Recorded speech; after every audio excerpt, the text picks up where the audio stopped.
Hey guys, welcome back to the channel. My name's Brent, and you guys have been asking us for a motorcycle detail in our comments for a while, so we decided to finally do one, and it lined up perfectly with our schedules because I actually just bought a new computer and I had to set up everything again.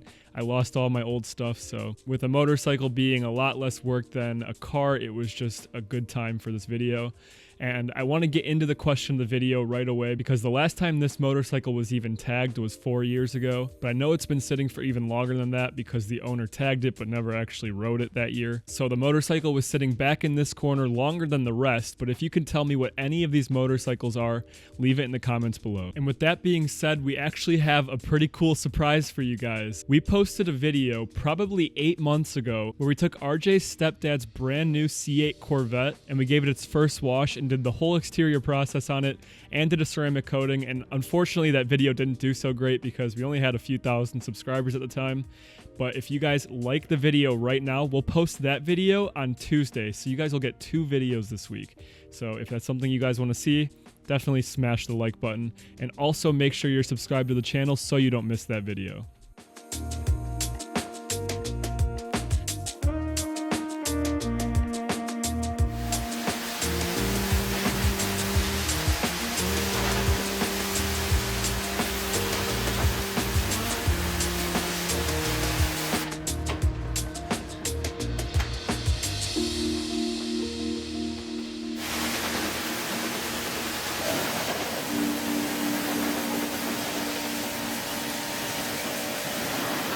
Okay, so moving on to the wheels, we heard you guys loud and clear the last time we did a car that had white walls, so moving forward we're going to really try to perfect making them look as good as we can, and this is the first time we've ever tried this method, so if you guys have any better methods that you've tried, leave them in the comments below. But basically all we did was take our brake buster, our cleaner, and use an SOS pad and scrub at it, and honestly it did a really good job. But if there's any way to make them even whiter, then let us know.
And after washing the bike, we went ahead and sprayed it with iron fallout remover and gave it a good clay barring because the paint was in pretty bad condition to the touch, so we wanted to remove all that off of the surface. And when we go to rinse it all down, you'll see the purple and the dirt on the ground, so you'll know that it actually did a good job.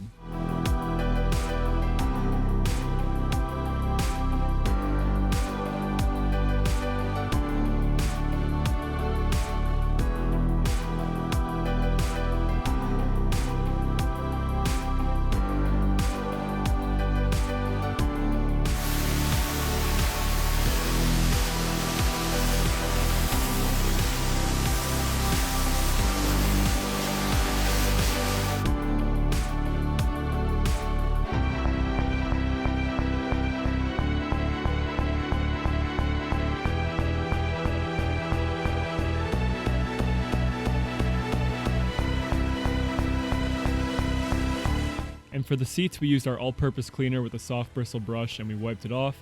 And then we used some leather conditioner. Even if this was pleather or not real leather, it still makes it soft again. It still gives it that shine and it makes it look good. So it's fairly cheap to do with how much product you use, and it's definitely worth doing.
And I think this was probably the most satisfying part of the detail for me, and it's probably because I was the one who did it, so I was watching it happen in front of my eyes. But I just took an SOS pad to anywhere with rust and oxidation on the chrome, and as you can see, it's taking it off and making it look so much better. It's not going to be perfect, but the before and after obviously shows that it's worth doing.